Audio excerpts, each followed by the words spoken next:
फैसला अभी नहीं हुआ कोर्ट का, गिरा दूं तो क्या ये पुलिस खामोश बैठेगी?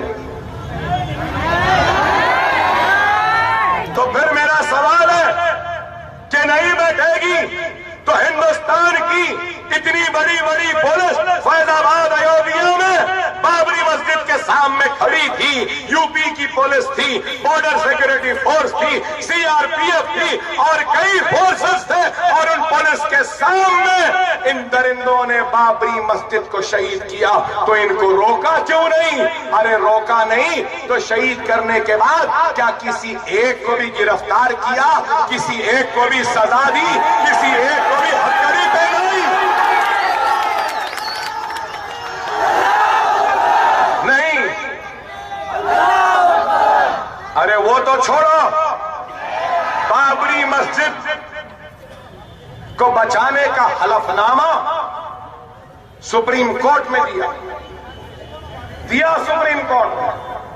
क्या कंटेम्प्ट ऑफ कोर्ट नहीं होता? 92 में कंटेम्प्ट ऑफ कोर्ट की अर्जी दाखिल की गई, 92 से आज तक पेशी नहीं हुई, तारीख नहीं हुई, उस पर सुनवाई नहीं हुई। क्या ये इंसाफ है?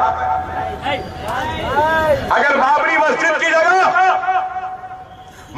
की जगह किसी की मंदिर होती, ऐसे ही गिरा दी जाती, तो क्या यही सुलूक किया जाता मंदिर को गिराने वालों के खिलाफ? मेरा सवाल है, मैं पूछना चाहता हूं, क्या खामोश बैठते मस्जिद की जगह अगर मंदिर होती तो? अरे खत्लो खून हो जाता था, गारतगिरी हो जाती थी, मासूमों की जानें चली जाती थी।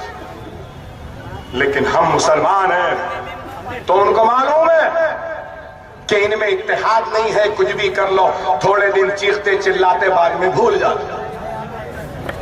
यही हमारी कमजोरी हमको लेकर डूब रही है। आज लोग कहते हैं कि भूल जाओ बाबरी मस्जिद। अरे क्यों भूले? हम नहीं भूलेंगे बाबरी मस्जिद को, क्योंकि अगर हम बाबरी मस्जिद को भूलेंगे तो ये लोग काशी और मथुरा के मसाजिदों को गिरा देंगे, 2000 मसाजिदों की जगह पर मंदिर को बना देंगे। हम बाबरी मस्जिद को नहीं भूलेंगे, उस वक्त तक याद रखेंगे जब तक कि बाबरी मस्जिद दोबारा बनाई नहीं जाती। और इंशाअल्लाह ताला कानूनी, दस्तूरी, जमहूरी जिद्दोजहद हम करेंगे और मुकदमा बाबरी मस्जिद का जीतेंगे, बाबरी मस्जिद को उसी मुकाम पर बनाएंगे और हय्या अल सलाह हय्या अल फलाह की सदा को बुलाएंगे इंशाअल्लाह।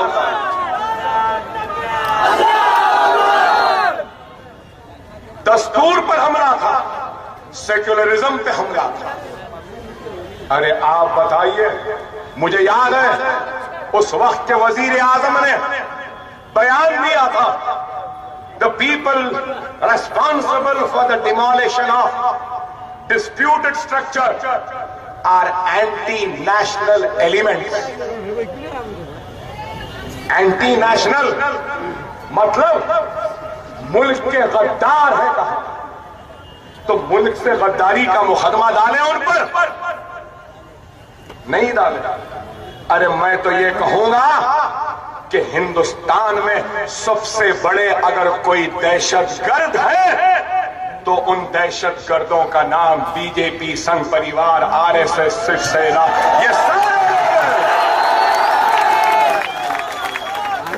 ये लोग दहशत मचाते हैं और अपनी दहशत के जरिए घरों को जलाते हैं, दहशत के जरिए मासूमों का खून बहाते हैं, दहशत के जरिए औरतों की इज्जत और आबरूओं को लूटते हैं, दहशत के जरिए ये लोग बस्तियों को जलाते हैं, दहशत के जरिए हमारी माओं के कोकों को उजाड़ते हैं, दहशत के जरिए बहनों के सुहागों को उजाड़ते हैं, दहशत के जरिए नौजवान बच्चों के मैयतों का बोझ बूढ़े माँ बाप के कांधों पे डालते हैं।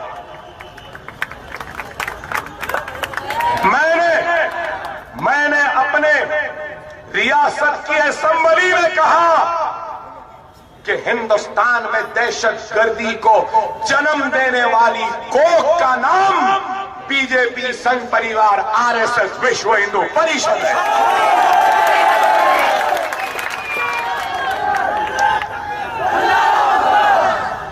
इनकी दहशत की वजह से ये मुल्क हिंदुस्तान तबाही और बर्बादी के दहाने पर जा रहा है। लेकिन आप बताइए कि आज कौन है जो इनसे सवाल कर सकता है? अरे मजलिस इख्तिदार की आंखों में आंखें डालकर बात करने वाले मर्द मुजाहिदीन की आवाज है, जमात है। हमारे हाथ दराज है, हम इख्तिदार के गिरेबानों को भी पकड़ सकते हैं, लेकिन हम अपने दामन के तार नहीं बेच सकते। अरे हम वो दियानतदार ईमानदार लोग हैं जिन्होंने कौम मिल्लत के लिए अपने जानों की बाजी लगाई, लेकिन कभी हमने इज़ारे हक से मुंह नहीं मोड़ा। हमने हक बयान किया और बाबरी मस्जिद जिसके दौर में, जिसके चीफ मिनिस्ट्री के वक्त में शहीद हुई, वो कल्याण सिंह जिसको हाई कोर्ट सुबह से शाम तक कोर्ट में खड़ा के रख दिया था, उस कल्याण सिंह को समाजवादी पार्टी अपने पार्टी में शरीक करती है। क्या आपको याद नहीं है? क्या आज से करीब 4 बरस या उससे पहले कल्याण सिंह को मुलायम सिंह बड़े मुस्कुराते मुस्कुराते गले लगाए हाथ में लेकर आके समाजवादी की टोपी पहनाई। मैं पूछना चाहता हूं, उस वक्त समाजवादी के मुसलमानों, तुम्हारे गैरत ईमानी को क्या हुआ था? तुम्हारे ईमान की हरारत को क्या हुआ? तुम्हारे जोश ईमान को क्या हुआ? तुम अपने आका, अपने सदर को ये नहीं कह सकते थे कि तुम किसी को भी लो, इस शख्स को न लो क्योंकि ये हमारे घर को शहीद करने वाला शख्स है।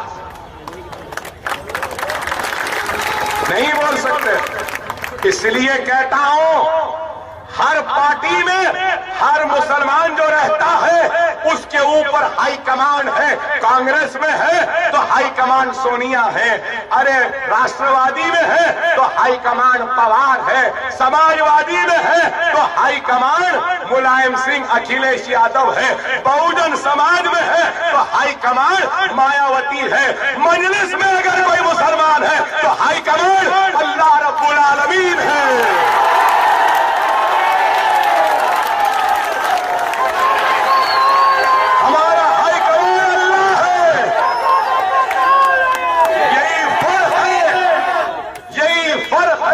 उनमें और हमारे में जितना हम खुल के बोल सकते हैं, किसी और सियासी पार्टी में रहने वाला मुसलमान उतना खुल के नहीं बोल सकता।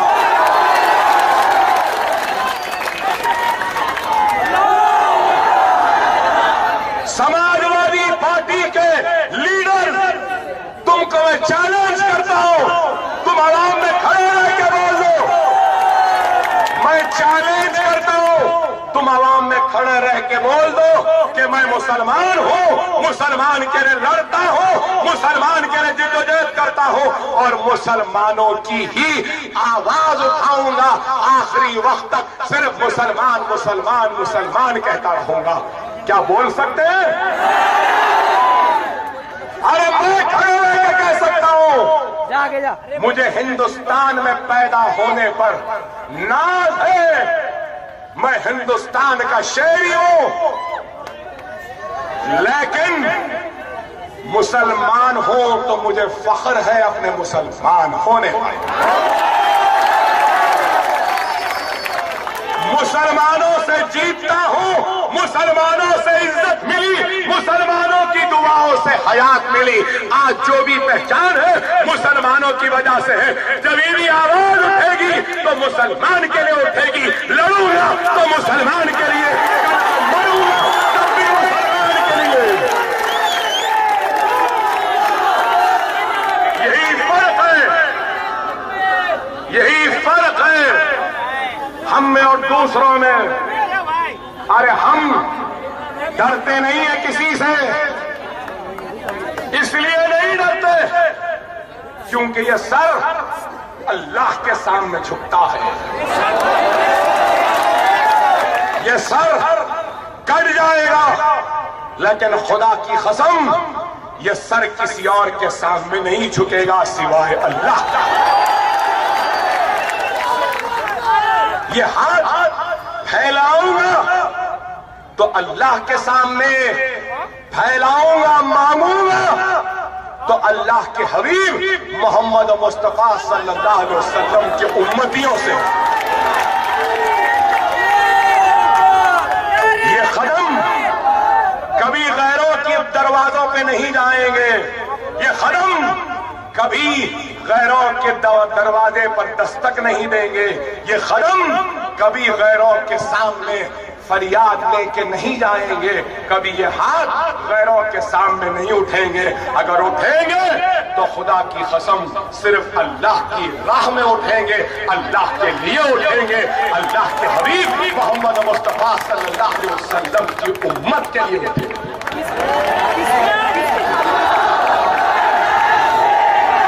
अरे आज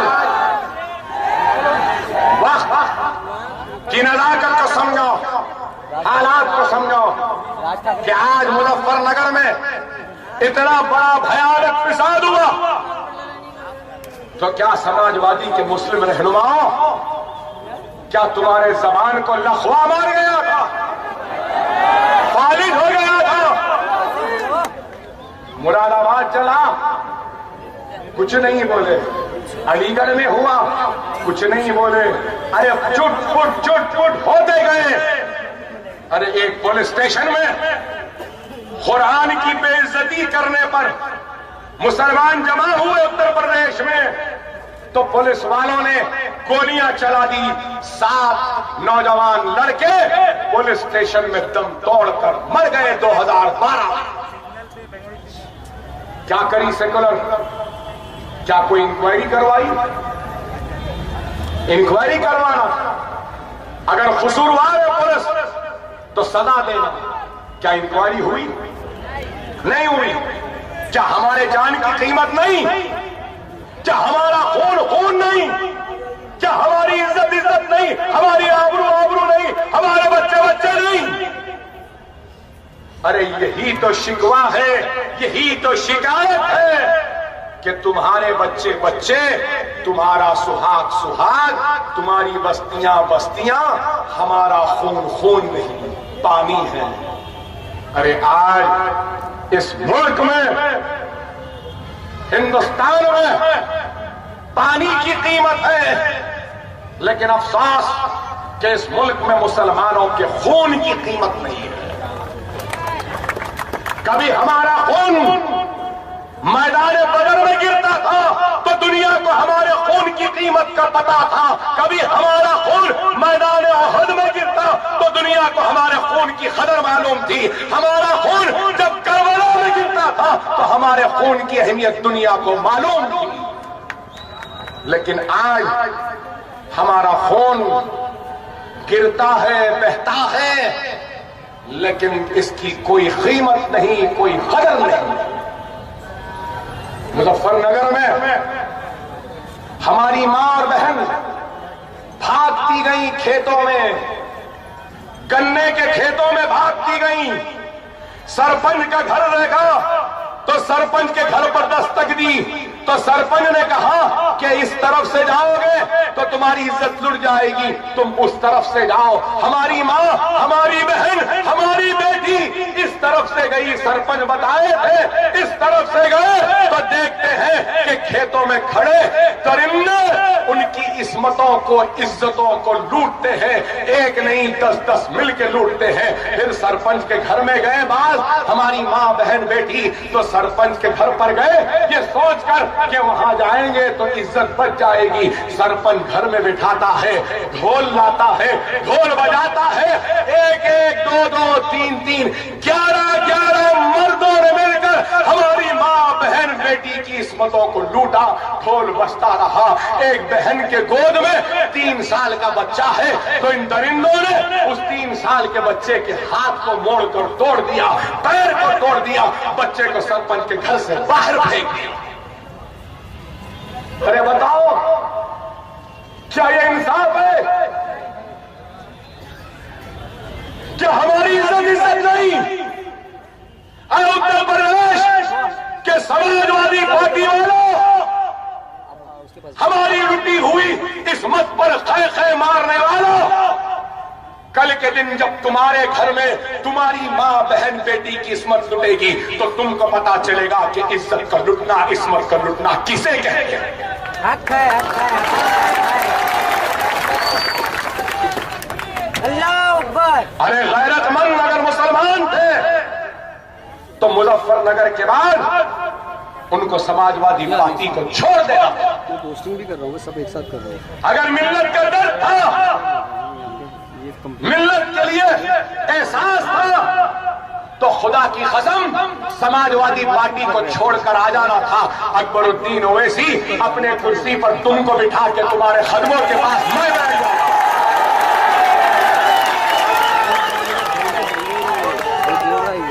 जाऊंगा।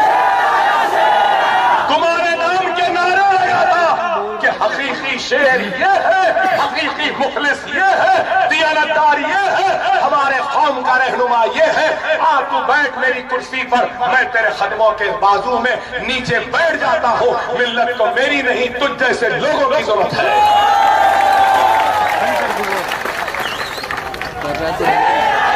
लेकिन इन लोगों को, इन लोगों को इख्तिदार अजीज है, दौलत अजीज है, शोहरत अजीज है। अरे हमको न दौलत अजीज है, न इख्तिदार अजीज है, न शोहरत अजीज है। हमको अगर कोई चीज अजीज है तो मिल्लत इस्लामिया का वक़ार, उनकी शान, उनकी शौकत, उनकी हिफाजत, उनकी इज्जत, उनकी आबरू, उनका इत्तेहाद, उनकी ताकत।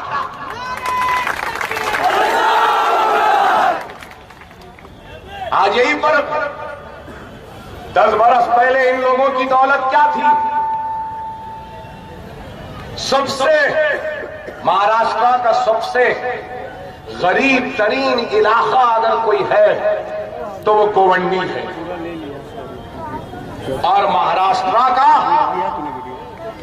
तीसरा सबसे अमीर तरीन अगर कोई एमएलए है तो वो गोवंडी का एमएलए।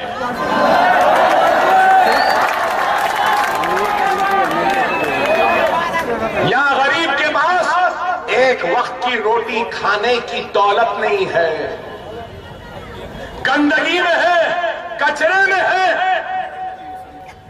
गंदी बदबू में है, पानी नहीं है। सारे मुंबई का कचरा यहीं डाला जाता है। स्कूल नहीं है, गवर्नमेंट हाई स्कूल नहीं, दवाखाना नहीं, मगर यहां गोवंडी का एमएलए तीसरा अमीर तरीन महाराष्ट्र का एमएलए है। कितने पैसे? 153 करोड़ रुपया तो अलल ऐलान किया, लिख कर दिया। छुपी दौलत कितनी होगी? आगे चले जा, आगे जा, मैं फोन कर जा। और इनके औलाद के पास कितनी?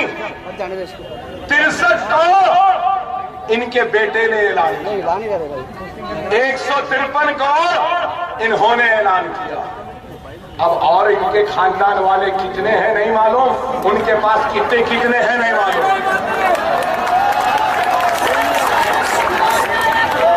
अरे क्या करेंगे इतनी दौलत? क्या दौलत से तुम अल्लाह को मना लोगे? क्या दौलत से तुम अपनी खबर में एयर कंडीशन लगा लोगे? क्या दौलत से तुम अपनी खबर में मोतियां लगा लोगे? क्या दौलत अशरफियां लगा लोगे? क्या एयर कंडीशन, दौलत, रुपया, नोट, हीरे मोती से क्या अल्लाह का अज़ाब खत्म हो जाएगा या कम हो जाएगा? अरे खुदा की कसम, अगर मेरे पास इतनी दौलत होती तो जितना जरूरत है मेरी आल औलाद के लिए रख लेता, 100-150 करोड़ तो गरीबों को बांट देता। मुझ पर इल्जाम, हम पे इल्जाम कि हम ऐसे हैं, ये लोग नहीं आने वाले, पैसे ले लिए, ऐसा हो गया वैसा हो गया। अरे हमको खरीदने वालों, तुम्हारी औकात, तुम्हारी हैसियत नहीं। चुटकी बजाओ तो तुम्हारे अफराद खानदान के समय 2 मिनट में कितने में बिकते हैं, बोलो खरीद लूंगा। अरे मैं मुसलमान हूं, कलमा पढ़ने वाला मुसलमान हूं, ला इलाहा इल्लल्लाह मुहम्मद रसूलुल्लाह।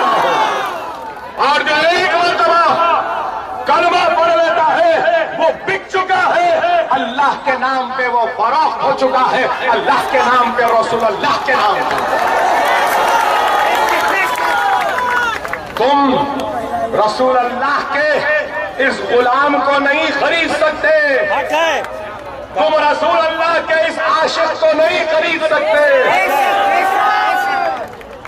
अरे दुनिया नहीं खरीदी, तुम खरीदेंगे। हम पे इल्जाम, अरे आज जहां से मैं एमएलए हूं, मेरे हल्के में 6 मदरसे चलाता हूं, 7-7 मंजिला बिल्डिंगें हैं, उसमें गरीब बच्चे फ्री तालीम हासिल कर रहे हैं। फ्री तालीम, 10,000 बच्चे फ्री तालीम, फ्री किताब, फ्री बस्ता, फ्री शूज, फ्री बेल्ट। घर में माँ बाप से बच्चे को सुबह उठाना, बस्ता कंधे पे डालना, स्कूल को लाकर छोड़ देना। 10,000 बच्चे पढ़ रहे हैं हमारे, मेरे मदरसों में, मेरे स्कूल में।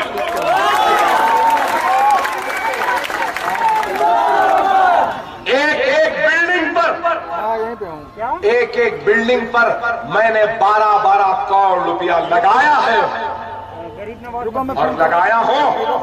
थोड़ी देर रुको, फोन करना भाई। तो अल्लाह और उसके रसूल की कसम खाता हूं कि जिंदगी में एक पैसा हराम नहीं कमाया, किसी गरीब पर जुल्म करके नहीं कमाया,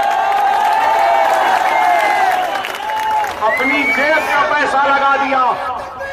ऐसी बिल्डिंगें हैं जो बच्चे पढ़ रहे हैं।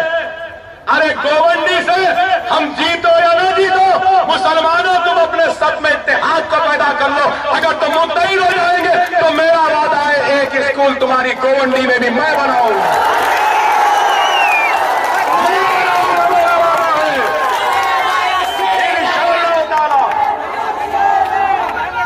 बड़ा दवाखाना नहीं, कम से कम एक छोटा दवाखाना तो जरूर डालूंगा, ये मेरा वादा।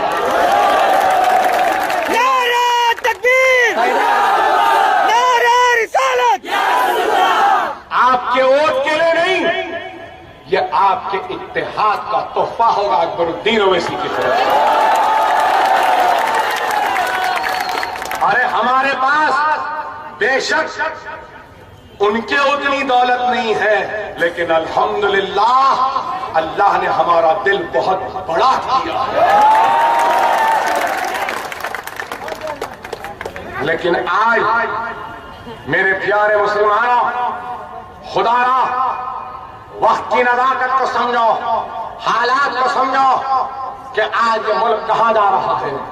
आज ये मुल्क 2 हिस्सों में तकसीम हो गया। एक हिस्सा वो जो हिंदू राष्ट्र की बात कर रहा है, वो जो इस मुल्क को हिंदू राष्ट्र बनाना चाहता है, वो जो इस मुल्क से शरीयत का खात्मा करना चाहता है, वो जो इस मुल्क में एक सिविल कोड लाना चाहता है, वो जो इस मुल्क के दस्तूर में दिए गए जो इख्तियारात है मुसलमानों को, उसको खत्म करना चाहते हैं, वो जो बाबरी मस्जिद की जगह राम मंदिर बनाना चाहते हैं, वो जो इस मुल्क के कश्मीर के खुसूसी मौक़िफ़ को खत्म करना चाहते हैं, वो जो काशी और मथुरा की मसाजिदों को गिराकर मनादिर बनाना चाहते हैं, वो जो लव जिहाद की बात करते हैं, वो जो कहते हैं कि मुसलमानों के रगों में राम का खून है। वो जो मुसलमानों से कहते हैं कि ये भी हिंदू है, वो जो हिंदुस्तान की पहचान हिंदुइज्म कहते हैं, वो जो लोग आज इस मुल्क में सिलेबस को बदल रहे हैं, वो जो मुसलमानों को पाकिस्तान जाने के लिए कहते हैं, वो जो हमसे कहते हैं कि अगर इस मुल्क में रहना है तो हम जो बोलेंगे वो सुनो। क्या सुनेंगे? नहीं। एक मोदी क्या, इस जैसे 1000 भी आ गए तो हम किसी को सुनने वाले नहीं है, कोई हमको हटा नहीं सकता। बहुत आए बहुत गए, कुछ नहीं हुआ। हम जहां थे वहां है। अरे अगर मौर्य का कलम आजाद होगा तो लिखेंगे कि दुनिया की सबसे बहादुर कौम अगर कोई है तो वह हिंदुस्तान का मुसलमान है। अरे कोई दूसरी कौम होती तो 60,000 फिसादात के बाद खत्म हो जाती थी, तबाह हो जाती थी, बर्बाद हो जाती थी। 50,000 से ज्यादा फिसादात को हमने झेला है। पुलिस की लाठियों को जिस्मों पर लिया है, गोलियों को सीनों पे लिया है, बस्तियों को उजड़ते हुए देखा है, जलते हुए देखा है, आबरुओं को लुटते हुए देखा है, लेकिन अल्हम्दुलिल्लाह अपने मकाम को छोड़े नहीं हम। आज भी जहां थे हैं, खड़े हुए हैं और खड़े हुए रहेंगे। अरे आज ये ज्यादा ऐसे ही बोलना हमसे कहता है मोहन भागवत आरएसएस का सरवरा कि हमारी रगों में राम का खून है। नहीं, हमारे रगों में राम का खून नहीं है, हमारे रगों में आदम अलैहिस्सलाम का खून है। हमारे रगों में कलमा दौड़ता है, अशहदु अल्ला इलाहा इल्लल्लाह व अशहदु अन्न मुहम्मदुर रसूलुल्लाह। आज कहते हैं कि हिंदुस्तान की पहचान हिंदुइज्म है। नरेंद्र मोदी ट्वीट करता है, कहता है कि मोहन भागवत ने जो कहा बिल्कुल सही है। दस्तूर की कसम लेता है ये आदमी और फिर कहता है कि हिंदुस्तान की पहचान हिंदुइज्म नहीं, हिंदुस्तान की पहचान हिंदुइज्म नहीं, मुस्लिमिज्म नहीं, सिखिज्म नहीं, क्रिश्चियनिज्म नहीं, पारसीइज्म नहीं, हिंदुस्तान की पहचान हिंदुस्तान का सेक्युलरिज्म है। क्या गलत है? बात बताइए, आज आप बताइए। खत्म करेगा थोड़ी देर में कि परवीन तोगाड़िया कहता है गुजरात भूल गए, मुजफ्फरनगर नहीं भूलना। क्या पुलिस पकड़ी?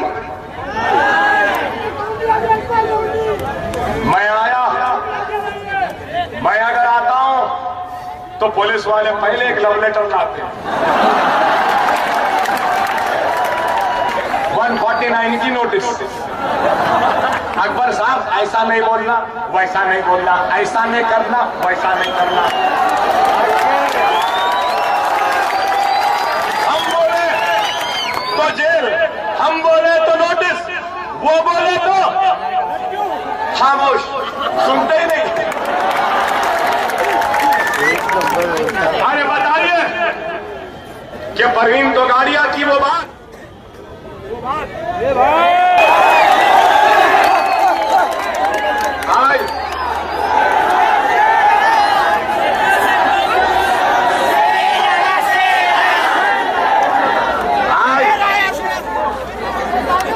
ये नरेंद्र मोदी,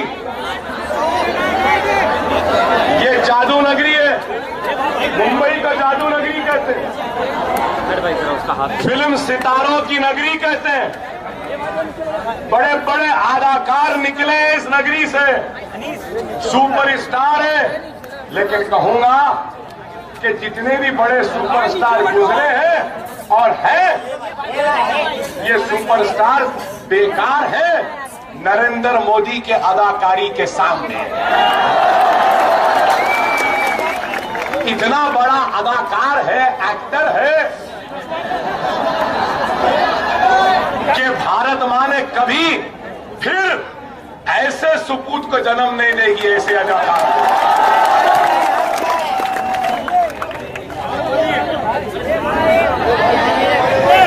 तो मेरी आवाज को माइक की जरूरत नहीं है।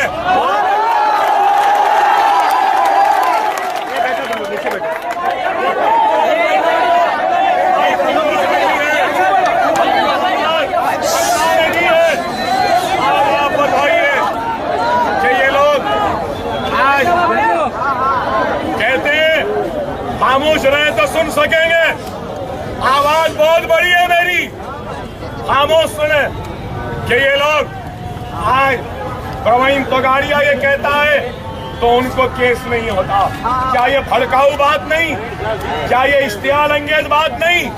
आप बताइए। लेकिन इनके ऊपर मुकदमा नहीं, ये फिर राम का खून कहते हैं, इन पर कोई मुकदमा नहीं।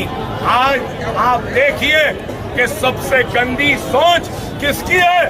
तो गंदी सोच इन लोगों की है, बीजेपी, संघ परिवार, आरएसएस के लोगों की है। आज नरेंद्र मोदी स्वच्छ भारत के नाम पर निकला है। स्वच्छ भारत क्या है? स्वच्छ भारत मतलब गंदगी उठाना। स्टैंड बाय किया, रिकॉर्डिंग दीवाने नहीं, स्टैंड बाय कर। स्वच्छ भारत कहता है रुक जा भाई, पहले गंदी अगर स्टैंड बाय कर उसको। अरे वो बोल रहा है बेशक जमहूरियत की मंदिर होती है पार्लियामेंट और असेंबली, कानून बनता है, लेकिन बाबा मोदी, अदाकार मोदी, मैं पूछना चाहता हूं, जापान गए तो बाबा आप भगवत गीता क्यों दिए जापान के प्राइम मिनिस्टर को? जब जमहूरियत के मंदिर में बने गए दस्तूर, कॉन्स्टिट्यूशन ऑफ इंडिया देना था उनको, सही है ना? अरे आप देखो इसको, क्या वजीर आजम दिखता है चाल से? क्या वजीर आजम दिखता है बात से? क्या वजीर आजम दिखता है अंदाज से? अरे मैं तो कहूंगा कि ये सिर्फ गुजरात में कत्ल कराने वाला मुलजिम और जिम्मेदारी नहीं है, हमारी इज्जतों को लूटने वाला दरिंदा ही नहीं है, झूठा ही नहीं है, अदाकारी नहीं है। और एक बात कहूंगा कि सबसे बड़ा छिचोरा है।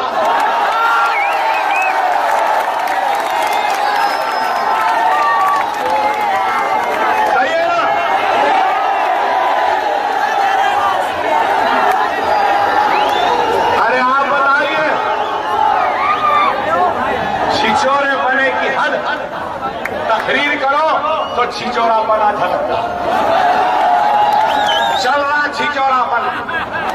लोग समझते हैं ये तब्दीली की निशानी है, ये खुशहाली की निशानी है, मुल्क को आगे बढ़ाने की निशानी है, बेरोजगारी को दूर करने की निशानी है। नहीं, ये तब्दीली की निशानी नहीं है, ये खुशहाली की निशानी नहीं है, ये कत्ल और खून के धब्बों में डूबा हुआ एक कातिल है जो कत्ल करता हुआ देखा। दुनिया ने इसको, एक कोर्ट ने इसको छोड़ दिया तो लोग समझे ये बेकसूर है। अभी हाई कोर्ट बाकी है, सुप्रीम कोर्ट बाकी है। जयललिता पहली चीफ मिनिस्टर जेल में गई, नरेंद्र मोदी पहला वजीर आजम होगा गुजरात के कत्ल पर जेल को जाएगा।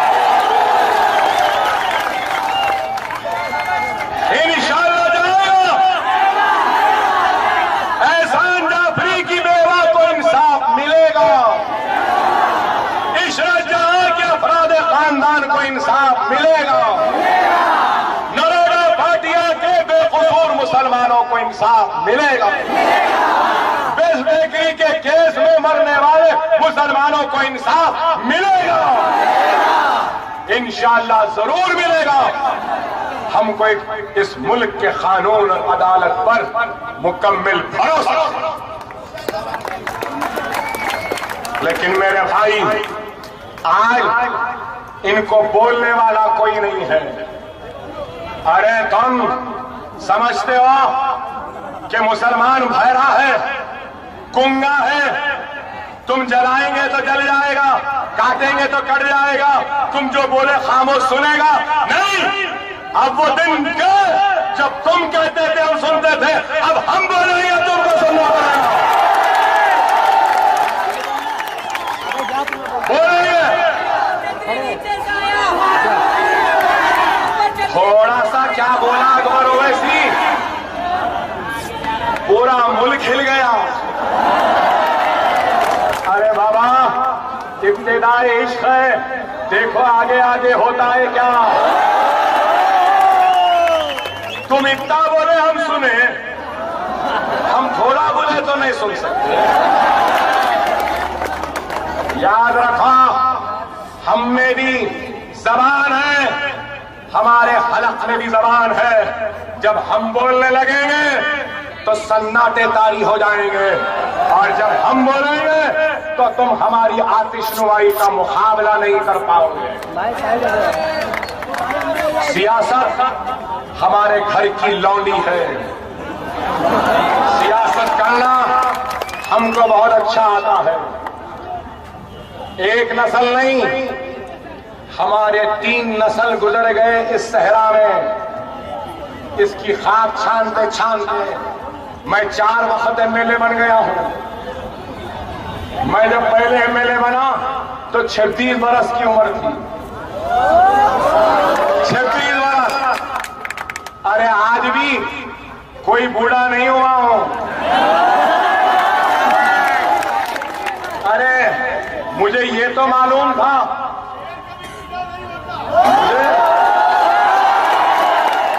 नहीं मेरे भाई, मैं शेर नहीं हूं, ना मैं शेर बनना चाहता हूं।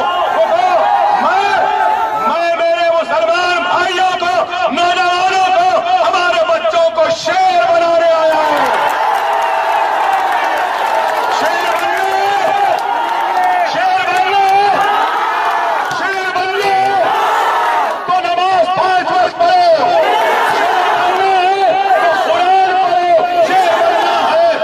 सुन्नत रसूलुल्लाह पे अमल करो। शेर बनना है तो बेवाओं का सहारा बनो, शेर बनना है तो यतीमों के सर पर हाथ रखो, शेर बनना है तो बड़ों का एहतराम करो। और एक बात बोलो, अमल करोगे, अमल करोगे। शेर बनना है तो ड्रग्स को लेना छोड़ दो, ड्रग्स को लेना छोड़ दो। छोड़ देंगे ना, छोड़ देंगे ना, वादा है ना, कसम है ना। आज हलफ ले लो अल्लाह और उसके रसूल के नाम पर कि अब तक हमने जो लिया, आय अल्लाह माफ कर दे, हम आज के बाद ड्रग्स को हाथ नहीं लगाएंगे। तो मैं समझूंगा कि मेरा मकसद गोवंडी को, महाराष्ट्र को आने में कामयाब। मोबाइल हटाने बोलो ना भाई सामने। मैं इलेक्शन जीत कर भी हार जाऊंगा अगर मेरा एक भी भाई ड्रग्स की लानत में रहेगा। अगर मेरा एक भी भाई ड्रग्स छोड़ देगा, मैं इलेक्शन हार भी जाऊं तो मुझे गम नहीं होगा। मैं असजदरेज होकर अल्लाह का शुक्र अदा करूंगा कि मेरा मकसद कामयाब। ड्रग्स को बेचने वालों, ड्रग्स को बेचने वालों, जब ये ड्रग्स तुम्हारे घर में घुसेंगी, तुम्हारे बच्चों के हाथ में आएगी, तो जब तुमको पता चलेगा। अरे मैं भी एक हल्के का एमएलए हूं, मेरे हल्के में ड्रग्स तो छोड़ो, सट्टा नहीं होता, जुआ नहीं होता, कैरम बोर्ड नहीं होता। मालूम आपको, पुलिस कार्रवाई नहीं करती, मेरे गाड़ी में मेरा सोता रहता है। कोई सट्टा कर रहा तो मेरा सोता जवाब देता होगा। अगर अल्लाह ने अल्ताफ गाजी को जिता दिया तो अल्ताफ गाजी तुम भी अपने गाड़ी में सोटा रखना। सट्टा खेलने, जुआ खेलने, ड्रग्स बेचने वालों को पुलिस का इंतजार नहीं, अपने सोटे से बता देना कि ये यहां नहीं चलेगा। बताएंगे ना, करेंगे ना। अकबरुद्दीन ओवैसी नामर्दों की फौज लेके चलने वाले का नाम नहीं है। मुझे 100 नामर्द नहीं चाहिए, एक बार चाहिए। काफी है। आगे बढ़ो, काम करो, फिर देखो ये हम कितनी इज्जत से नवाजती है। आज हमको इस बात पर भी और करना है कि मेरे भाई बस जब 10 खत्म हो जाएंगे तब ये फूल बरसाना। मैं आऊंगा आपकी बस्तियों में, आना है ना, स्कूल बनाना है ना, दवाखाना छोटा खोलना है ना, तो जरूर आऊंगा। मगर नौजवानों, तुम मुझे चाहते हो ना, ड्रग्स को छोड़ दो, इस लानत को छोड़ दो, अपने दोस्तों को, भाइयों को इस लानत से छुटकारा दिला दो। ये एक साजिश है, ये एक साजिश है। हमारे बस्तियों में रोड नहीं, मोरी नहीं, पानी नहीं, बिजली नहीं, स्कूल नहीं, कॉलेज नहीं, दवाखाने नहीं, लेकिन अब हमारी नौजवान नस्ल को खोखला करने के लिए ड्रग्स को लाकर बेचा जा रहा है, बांटा जा रहा है, हमारी नस्ल को खोखला करने के लिए। नहीं, अगर मैं जानता हूं एकदम छोड़ना मुश्किल, मानता हूं एकदम नहीं छोड़ सकते, लेकिन छोड़ दो। जब भी दिल बेचैन हो जाए तो मस्जिद में जाकर बैठ जाओ। मस्जिद में बैठने से भी बेचैनी दूर ना होती है तो अल्लाह की किताब कुरान को खोल लो, तिलावत कुरान करना शुरू करो। अगर उससे भी नहीं हुई तो रकात बनो, नमाज पढ़ो, सजदे में गिर जाओ, गिड़गिड़ाओ, अल्लाह उस तलब और उस ख्वाहिश को दूर कर दे। बजरंग दल, शिवसेना, ये सब गंदगी है। अरे स्वच्छ भारत का नाम लेने वाले पहले अपनी सोच को, जो तेरी गंदी है उसको सही कर, तेरी समझ जो गंदी है उसको सही कर, तेरी फिक्र जो गंदी है उसको सही कर। साफ करना है तो सबसे पहले लोगों को नरेंद्र मोदी के चेहरे को, उसके जिस्म को साफ करना पड़ेगा, क्योंकि इसके चेहरे पर और जिस्म पर गुजरात के बेकसूर मुसलमानों के खून के धब्बे हैं। खुदारा मेरे भाई, मुनज़्ज़म रहो, मुत्तहिद रहो। हालात नाजुक हैं। अकबर ओवैसी जिंदगी में कभी भी वोट नहीं मांगा, आज भी नहीं मांगेगा। मैं इत्तेहाद का भिखारी हूं, इत्तेहाद की भीख मांगता हूं, इत्तेहाद की खैरात मांगता हूं। और आज महाराष्ट्र में हूं, कल कश्मीर जाऊंगा, परसों गुजरात जाऊंगा, उसके बाद बिहार जाऊंगा, उत्तर प्रदेश जाऊंगा, मध्य प्रदेश जाऊंगा, आसाम जाऊंगा, हर जगह जाऊंगा। आप इस भिखारी के हाथ में, दामन में इत्तेहाद की खैरात डाल लो। मैं 25 मुसलमानों के इत्तेहाद का एक इनकलाब पैदा करूंगा इस मुल्क में, जिसके सामने नरेंद्र मोदी को झुकाऊंगा, इनको झुकाऊंगा, इनको झुकने पर मजबूर करूंगा। आप मुत्तहिद हो जाओ, हो जाएंगे ना मुत्तहिद? मुनज़्ज़म हो जाओ, मुत्तहिद हो जाओ, बहुत सी बातें हैं, जैसे मकोका का कानून है उसको खत्म करना है, जैसे यहाँ 500 करोड़ है करीब 5000 करोड़ मुसलमानों को दिलाना है, मजलिस आकर दिलाएगी। 333 बच्चे जो जेलों में मर गए उन बच्चों के लिए इंसाफ तलब करना है महाराष्ट्र में, हम वो हासिल करेंगे। हमारे ग्रेजुएशन लेवल जो बिल्कुल गिरा हुआ है उसको उठाना है। सरकारी मुलाजमत में मुसलमानों का तनासुब कमजोर है उसको बढ़ाना है। पुलिस में मुसलमानों का तनासुब कम है उसको बढ़ाना है। अरे पुलिस का, मुंबई पुलिस का कोतवाली का दफ्तर जो है वो मुसलमानों के औकाफी जमीन पर है, उसको भी पुलिस वालों से खाली कराकर गरीबों के लिए दवाखाना बनाना है।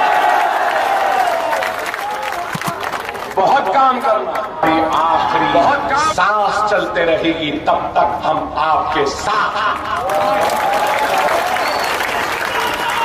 मजलिस का दफ्तर खुलेगा हर 2 महीने में 1 मरतबा कम से कम। अकबर ओवैसी मुंबई में 4-5 दिन के लिए रहेगा, मुस्लिम बस्तियों में आता जाता थे। अब जब यहाँ पे स्कूल और दवाखाना बन गया तो आते जाते तो रहना ही पड़ेगा। बहरहाल हम आते रहेंगे, जाते रहेंगे, हम आपके दरमियान में रहेंगे। मेरे भाई, अपने सफों में इत्तेहाद को पैदा करो। मेरा आखिरी दरखास्त, मुतालबा, गुजारिश, दर्दमंदाना अपील है। जितना कह सकता था मैंने कहा, लेकिन मेरे इतने बातों के बाद भी अगर आपको इत्मीनान नहीं, आप मुतमईन नहीं, मेरे से राजी नहीं, तो ठीक है, मुझे वोट नहीं देना। लेकिन जिस किसी को भी वोट दो, ये बात जरूर देखो कि बीजेपी और सेना जीतने ना पाए, ऐसा इस्तेहार करो। मुझे नहीं दिए, मुझे कोई गम नहीं, नहीं देते ना दो, मगर गवर्नमेंट से मुसलमानों के खातिलों को जीतने मत दो। गवर्नमेंट से हमारे ऊपर जुल्म करने वाले जालिमों को जीतने न दो। गवर्नमेंट से हमारा नाम लेकर अपने जेबों को भरने वाले उन मुनाफिकीन को भी जीतने मत दो। एक हो जाओ, नेक हो जाओ, एक तरफ अपने वोट को इस्तेमाल करो, अपने इत्तेहाद की निशानी बनो, पहचान बनो। इंशाअल्लाह ताला फिर जलसे होंगे, आपसे मुलाकात होगी। बस मेरा एक हदिया, मेरा एक हदिया, पैसे नहीं होने, दौलत नहीं होने, मुझे क्या होना, एक और एक जलसा बैतुल्लाह में करना है, वहां जाने की हिम्मत होना है, ताकत होना है, दुआ होना है। हिम्मत कैसी मिलेगी, दुआ कैसे मिलेगी, ताकत कैसे मिलेगी? एक जोरदार नारे से मिलेगी। ऐसा नारा लगाना, ऐसा नारा लगाना कि आरएसएस के चड्डियां गीली हो जानी चाहिए। ठाकरे हिल जाने चाहिए, गांधियों की नींद उड़ जानी चाहिए, पवार का पवर उड़ जाना चाहिए और मोदी निकल के भागना शुरू कर देना, ऐसा